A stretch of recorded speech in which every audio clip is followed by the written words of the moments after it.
In writing and talking about my stuff, I realized that the definitive monologue about stuff has already decades ago been done by George Carlin. George Carlin has done the definitive piece about a lot of stuff, including stuff itself. I'm Larry Fedoruk, and this is Later That Same Life. On this weekly podcast, topics, discussions, stories from our lives. Season 10, Chapter 7. My Stuff. I'm not going to play any bits of Carlin's stuff monologue or attempt to recreate it in any way. I'm sure most of you know the piece, the highlights of which are the meaning of life is finding a place for your stuff. That's all your house is, a place for your stuff. Do you ever notice that everyone else's stuff is crap and your crap is stuff? Carlin, the genius. If you've never seen the bit, just YouTube search George Carlin's stuff.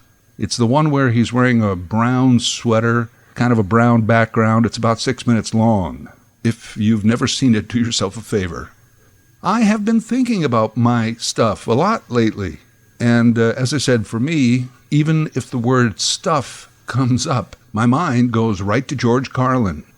I've been thinking about my stuff ever since my mom passed at the beginning of January. She was 94. My brother and I traveled the 2,800 clicks to Saskatoon. The day after we got there was the prayer service. 2 days later was the funeral. And even though over those days there were lots of family and memories and conversations, there was scarcely time to mourn. Mourn. I'm not even sure what that is really, but you have to deal with a lot of detail. And of course, all of her stuff. My brother and I spent almost 4 days going through my mom's stuff. And after all was said and done, after 94 years, all my mom's stuff ended up in a small suitcase plus 2 large Rubbermaid bins, which we entrusted to UPS for delivery back here, where it would then become part of my stuff. And just to be clear, things like clothes and kitchen stuff were donated to secondhand stores and charities. Much of her furniture was divvied up among relatives who could make good use of it. So she did have a lot of stuff, everything she needed and more. But after all that, it was down to 2 Rubbermaid bins and a suitcase, which was mostly paperwork and documents.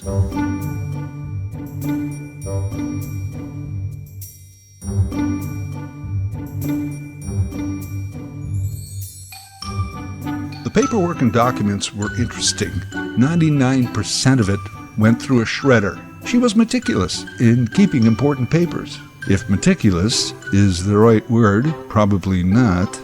If my brother and I were curious as to what my mom's phone bill was for, say, May of 1997, well, there was the bill with the paid stamped receipt. Here in a nice bundle was all the RSVP cards from their 25th wedding anniversary party in 1975. Here's some bank statements from accounts closed about 40 years ago.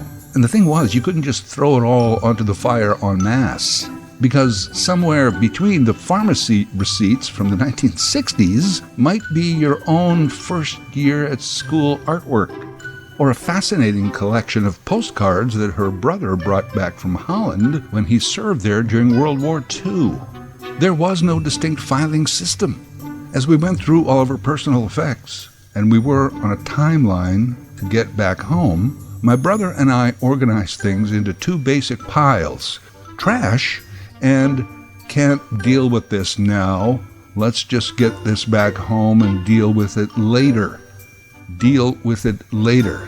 Ended up as a small suitcase and 2 Rubbermaid bins.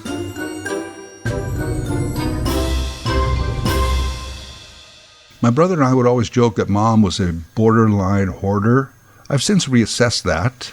Her stuff didn't take over her life. She had lots of room to live amongst her stuff, and stuff she saved had some value to her. A value that someone else may not always be able to understand.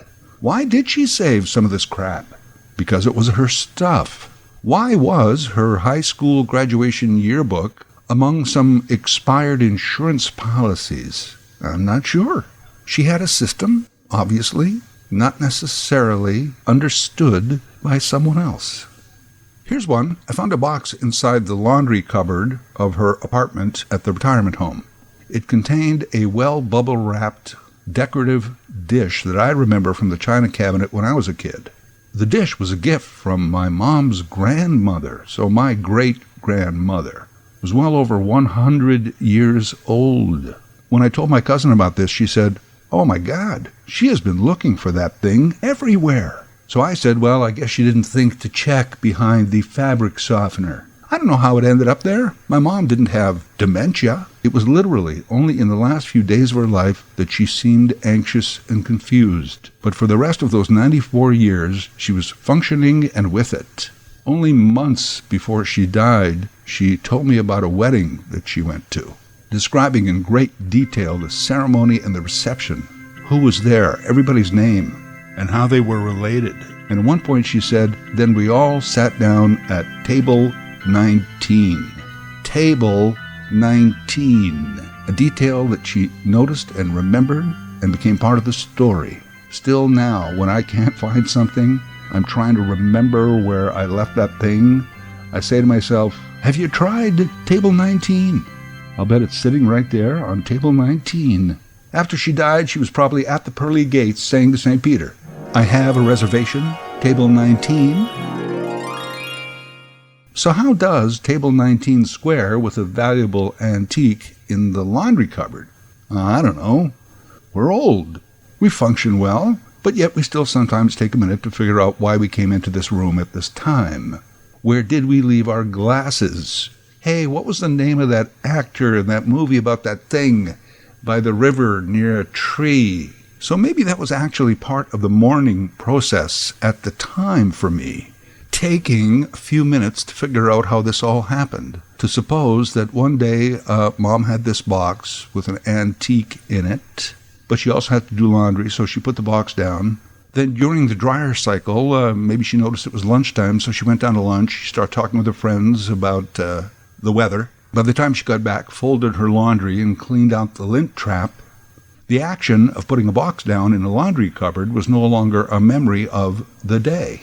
We did find a harmonica among some old Christmas cards, but it's not like we were finding her hairbrush in the fridge or her wallet under the sink. Her stuff was pretty much where stuff would be based on her system. I think if anyone else was tasked with suddenly having to go through all of our stuff without the benefit of narration by us, they might have trouble making sense of at least half of it. Not all tools are always in the toolbox, so to speak. Why was this here and that there? And why did she even save all this stuff all these years?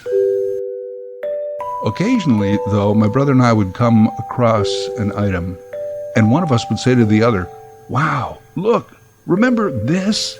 Oh yeah, wow. And we'd have this minute of silence, looking at the item and each running our own memory. Maybe that's why it was saved, just for someone to have the experience that we did. Maybe the only reason that thing took up space in a drawer for all these years was for this moment. A moment, though a flash, a brief remembrance, can also actually encompass years or maybe even a lifetime. I've recently come up with this theory that I share with people when they say time flies or that it all happens so fast. I disagree. I think it all happened in the time it happened. We can't change how time passes. Agreed that as we get older, each week, month, and year is a smaller fraction of our total life, so that may seem faster, but I think time flies is actually a trick that our memory plays on us. Because when we remember something, like that old 2-story house we lived in on the corner, our mind can flash to our entire time there. And then it seems like it all happened so fast, which really, we lived there for 10 years. Even though our mind isn't remembering every moment and every event of those 10 years, it seems like we do. So it's not that it all happens so fast, it's that the memory of it happens so fast. That's my theory. So my mom saved my dad's shaving brush, and I'm sure it had some meaning for her, but now it helps me remember my dad's entire lifetime, and it does so in a split second, even now today as it sits decoratively on my bathroom vanity. My brother and I divvied up a few things, personal stuff, some things we gave away. For example, her high school yearbook. It's like 1947, man. We had already had the pleasure of seeing it, and the high school she graduated from still exists. So I donated the yearbook to their archives. It's the oldest one they have. All in all, those 2 Rubbermaid bins ended up on 15 piles on the floor of my home office. A pile of this, a pile of that. My system that made sense to me. From there, I got it down to 12 piles, then 10, then 8, and now 5. I've been stuck on 5 for a while now, and I don't know what to do with her stuff. It'll be a year before you know it, since she passed. You know, time flies, and I'll still have 5 piles of her stuff on the floor of my office. It's the daily reminder, and not that that's a bad thing. What else do I do now? Do I put it in one small Rubbermaid bin, bury it in the storage closet, take it out once a year, go through the memories again? Isn't that what most people do? Hey, I'm not young either. Eventually, someone is going to have to deal with this as part of my stuff. As years and generations pass, the stuff itself has less and less meaning. Someone one day may have to look at the stuff and say, what is all this crap? Why was he saving this? What will happen to all this stuff, down the road? So what should I do with it right now? Guess I could just bag it all up and throw it down the garbage chute. It's just stuff. I still have the actual memories. I still have some pictures, those postcards from the war, but I can't do it. Some of this stuff is important to me, and I know some of the stuff was important to her. Do I have the right to just declare that garbage? I feel like I'm just stuck with 5 piles for a while longer. Maybe it's just time, the passage of time, and I'll feel differently. And of course, all this has led me to really question my stuff. I somehow inherited my mom's penchant for holding on to stuff. Ever since I got home from the funeral, I've been making a concerted effort to get rid of stuff. I took 200 music cassette tapes to a vinyl cassette store. I got $20. I made several donations to Value Village. Books mostly, but some stuff. Well, and some of it was crap. I loved shopping at Value Village, curios and interesting items. And after taking back a few trunk loads, I think over the years, we're about even. I purged my storage unit, linen closet, filing cabinets, kitchen cupboard, and I still have too much stuff. Over the years, among Value Village, Goodwill, flea markets, and garage sales, I bought a lot of stuff, a lot of crap. Value Village was actually my retirement savings plan. Here's how that works. I thought that a Value Village painting that I could buy for $5 would turn out to be a rare and priceless original Vincent Van Coolio. Man, you know how much those sell for? So far that hasn't happened. Although I did buy this cool wooden box there for like $1.50. I'm sure I could get like 3 for it now. It was my brother's and my job to clean out our mother's apartment. I guess it'll be someone else's job to do mine. Over the years, I've moved my stuff to a new place, and I've helped other people move their stuff. Then my job was to get rid of my mom's stuff. All this to me is like a life fee that you pay that allows you to have stuff. You pay those dues, and when your time comes, someone else has to deal with your stuff. I did your stuff, now you do mine. I can't. I'm dead. This is one of the reasons I've got to get rid of or hide or otherwise deal with those 5 piles of my mom's stuff.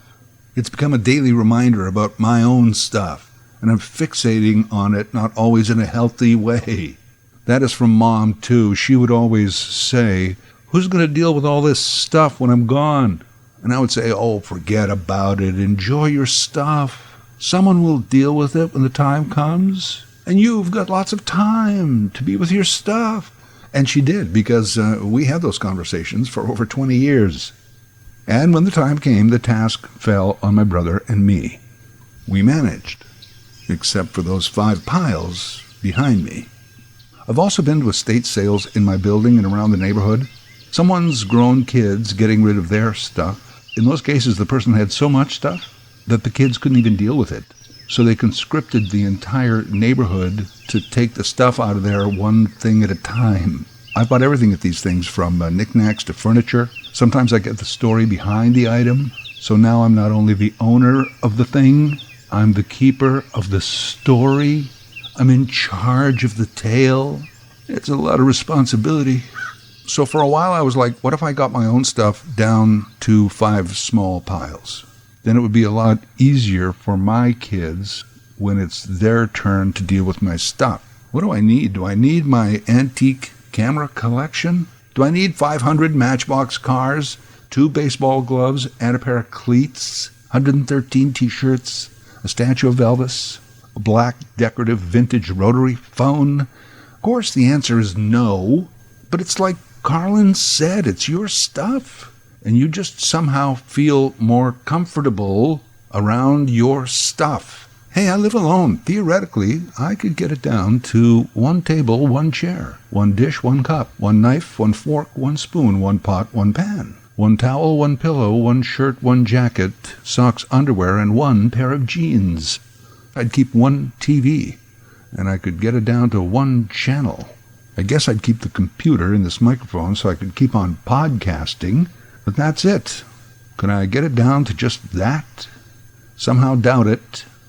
Why am I thinking that I have to get rid of stuff so that someone else doesn't have to?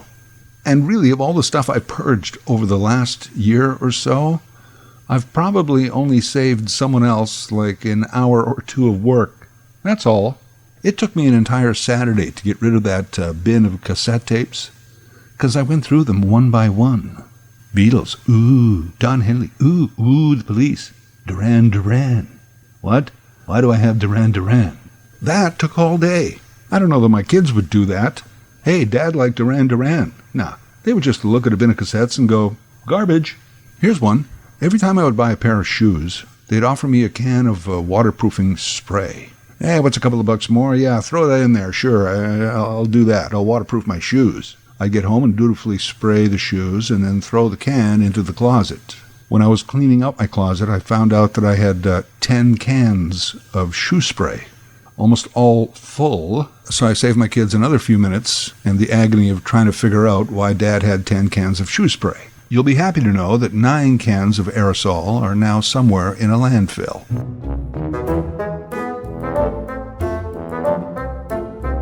Well, I don't want to burden you with the story of all of my stuff. You have your own stuff and your own stories. But like I said, I'm fixating on all this stuff and wondering if I should just get down to 1 of everything. You know what it's like? It's like the stuff version of Clear All History. What I search for and what I visit is my business. Clear All History. If anything should happen, I don't want anything embarrassing showing up. I fear that. Fear. Yeah, what is that saying? Oh yeah, we have nothing to stuff but stuff itself.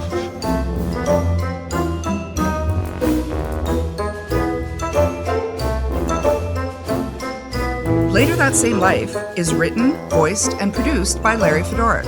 LarryFedoruk37@gmail.com. Subscribe to Larry's podcast YouTube channel. Get automatic notifications with each new episode.